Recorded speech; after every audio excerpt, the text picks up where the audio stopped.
उत्सव घडवावे आयोजित भव्य प्रतिष्ठापना मिरवणुकीत आलेल्या सर्व गणेश भक्तांचे सहर्ष स्वागत. या पथकाचे मनपूर्वक अभिनंदन.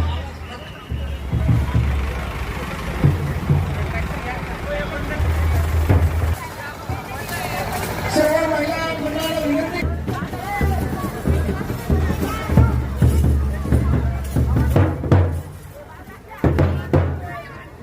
त्याचप्रमाणे तर मी ढोल ताशाची विनंती करतो की आपण ढोलच्या आवाजामध्ये बाप्पाचं स्वागत करायचं आहे. गणपती बाप्पा मंगल मूर्ती